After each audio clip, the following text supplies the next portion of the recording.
in 91, we had a lot of small groups within the core that were close to each other, but an entity, we might not have had as close a membership as we had in some other years. Um, I look back to 1988. The people who had marched in the core the year before me had been the ones who made finals for the first time. They were close. They were people that I looked up to and respected. When we went into 1992, Chris, I think we talked, and Jeff, um, about how can we be like that group that mentored us. For me, it looked like a brand new start in a lot of ways. We had new uniforms that year. Can we make things different, and what kind of things can we do? And eventually getting to the point where we talked about the silver penny. And I remember, I'm pretty sure, Andy, you were the one about with the shoelace and how the way to tie it. I mean, we were playing music of the Beatles, so Penny Lane was an inspiration.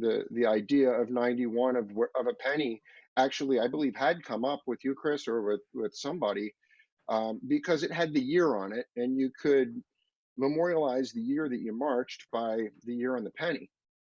And I will underscore what they were both saying. It was such a young core. There were so many new people that I think there was inherent understanding that we had to be careful with what we were doing because we didn't want to scare these people away.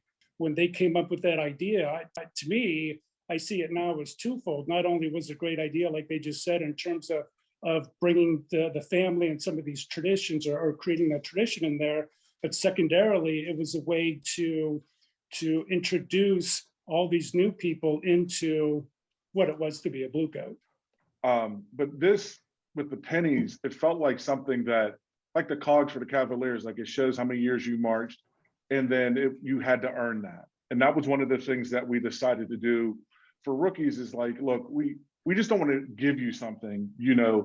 One of the things was always impressed upon me is like how tour was and how like brutal it could be at times, how great it could be, but you had to go through the collective experience of a year to kind of say that you fully marched and you earned that right. And that was one of the things that we decided to do with rookies is that we weren't going to exclude them. They got a shoelace, but at the end of the year, when we got the finals, they got their penny.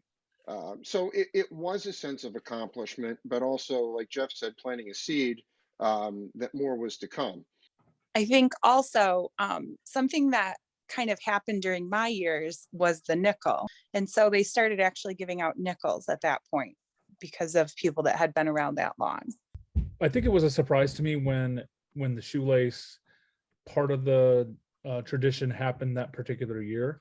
I don't remember knowing much about it, but I definitely remember that ceremony after the first show. So that was my first, or that to my recollection, that was my first kind of experience with the tradition. Like going into 2020, I knew that I would get a penny. I didn't know what the process of like the shoelace and the penny thing was. And I didn't even know that after 2020 either, because in 2020, we got our shoelace and our penny mailed to us without like a real ceremony. We had like one over Zoom, but it wasn't really the same, because we didn't have that like spring training to go through and we didn't have that finals day to get our penny at. And the pennies that year were painted over black. So actually listening to the history and like, it was really cool learning where it came from. Like it felt very, very genuine. So that was super cool for me. When we woke up finals morning, it felt really surreal because having like March 2020 when we got our pennies mailed to us and we just kind of like, oh, I have this, but I don't know if it didn't really feel like I had earned it, even though I had been contracted. So when we actually got to pass them out and just watch everyone come up, it was really cool. So, but when we started to have more and more international students, they started to bring over coins of their own and distribute those to the core too, which I think was a very cool kind of addition to the tradition. So, and it was the type of thing that could have lasted a year, and we would have been happy with that.